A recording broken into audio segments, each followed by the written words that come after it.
Good evening and welcome.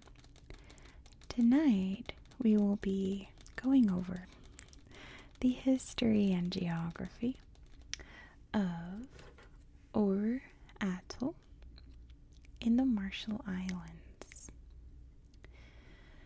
Aur Atoll is located in the Ratak chain. It is a coral atoll consisting of 42 islands, all linked together in this atoll. Now, what is an atoll? It is a very specific kind of island. As you can see here, this is not a typical island. It has a huge lagoon in the middle of it. And that's because once upon a time, this was a volcano. You think of volcanoes shaped like this, right? Over time, they explode and they wear down and they wear down and they wear down and they wear down. Now, islands like this, or volcanic islands like that, typically have coral reefs around them.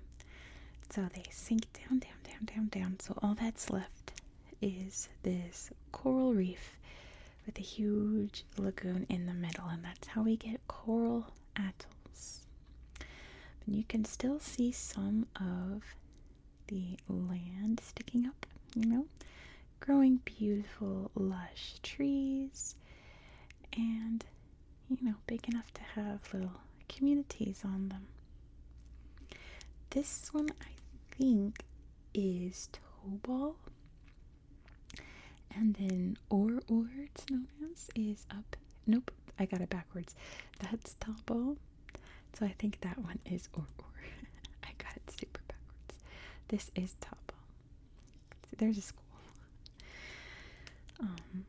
Let me zoom out a bit so you can see exactly where we are in the world. You can see other atolls nearby here in the Marshall Islands.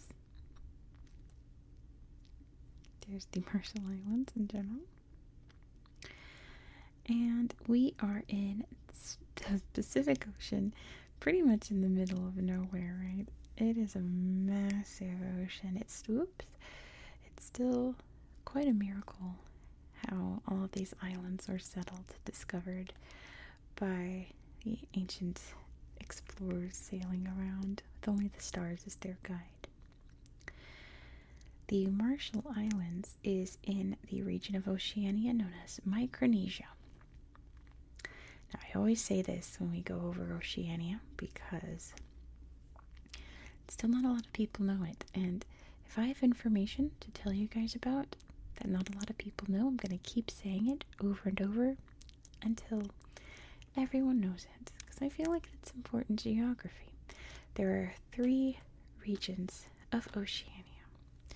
We have Melanesia over here.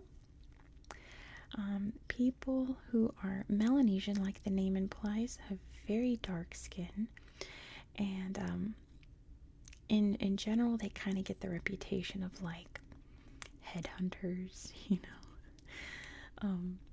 They have their very own distinct cultures and things. They all do, but it's very, I want to say more tribal than the others. Like more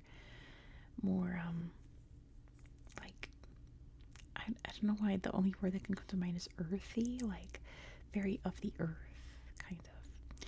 Whereas Polynesian is very like of the sea, if that makes any sense. Does that make sense that it's more earthy and this one's more oceany?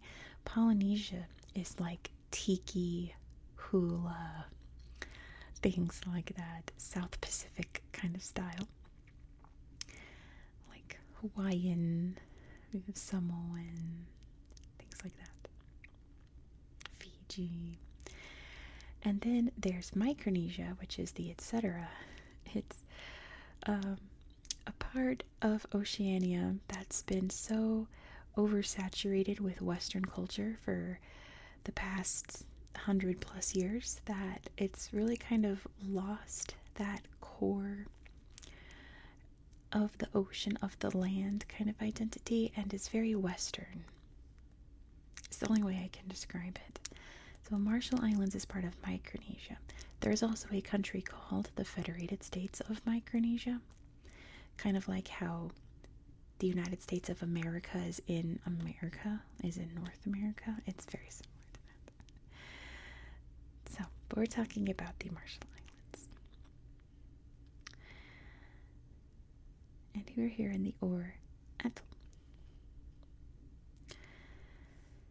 Now, what's interesting about this map is that nothing's labeled. We got a school up here in Tabo, and that's it. That's all I got. And there's not even a slideshow for this school, because most schools don't have slideshows because you shouldn't be taking pictures of school children. That's it. And I usually have a hack that I do where if nothing pops up, where I set the layers to everything. Show me all the restaurants, show me all the roads, all the transits, all the landmarks. You guys, absolutely nothing. Even in the other town down here in Aur. Nothing. Just nothing. Nothing's tagged. And that probably has to do with the fact that this atoll has a population of about 300 people. Not a lot of people live in this atoll. And you can see all the other little islands here are not inhabited. If there are, there's maybe like a shack somewhere in the trees, you know. This is all coral, of course. And there's just a whole lot of nothing here. Which is kind of beautiful in a way. Very interesting, I think, that just absolutely nothing here is tagged. This island's called Biggin. And it looks like there's a little road. But absolutely nothing here. It's very interesting. So I was like, how am I going to make a video? So I can tell you a bit about the history of the Marshall Islands, which I actually think I did for the last Marshall Islands video I did. But in a nutshell, this area came under the control of Germany in 1885. That's because Germany was a fairly new country at the time. Before it had been Prussia, I think parts of Austria. You know, it wasn't a unified country until the 1870s, I want to say. I don't remember the exact year. And they realized they were very late to the colonizing game. Most of Africa was gobbled up, most of like Southeast Asia, the Americas, of course, those was completely gobbled up by that point. So they turned their attention to Oceania, and they convinced a bunch of countries to sign, a protective mandate to be part of the German Empire, and that included the country that's now the Marshall Islands. But a couple decades later, World War I would break out, and Japan really wanted to help out the Allies, so they went and invaded all of the German possessions in Oceania and occupied them, being like, Germany can't have these. And then after the war, they were given to Japan as like a thank you. So then the Marshall Islands was part of Japan. A couple decades later, World War II breaks out. The United States go and invade as many Japanese territories in the Pacific as they can, so they can be like, Japan, now you can't have this, now we have this. And then after World War II, it was given to the United States. The Marshall Islands became part of the United States. And, the United States weren't too kind to a lot of their islands. Not that they were, doing very, like when you think, they weren't kind to their colonies, you think, they were like enslaving them and stuff. We were over that by the 1950s. We weren't, they were already Christian. They were already living their own lives. We didn't need to, enslave them. It was nothing like that. We were bombing them. We were conducting nuclear tests. By we, I mean, I'm an American. the Americans are conducting nuclear tests, and they were like, that is a bad idea. The consequences are still in effect today. Bikini Atoll, which I was trying to find, zooming out, it's not popping up, and I'm not going to try to find it in the ocean. You can't visit it because it's too radioactive, and they dumped a lot of nuclear waste on one whole entire island that you also can't visit. Repercussions are still very much happening today. So Marshall Islands was like, yeah, I'm not a fan of this. Please stop. Eventually the United States did. But the Marshall Islands gained their independence in 1986. And here we are today. I always, look for as many sources as I can when researching. I'd say 95% of the sources I found was just copy and paste it from Wikipedia. So it was the exact same words over and over and over and over again. I found 2 travel blogs about visiting Aur Atoll, which I thought was very funny.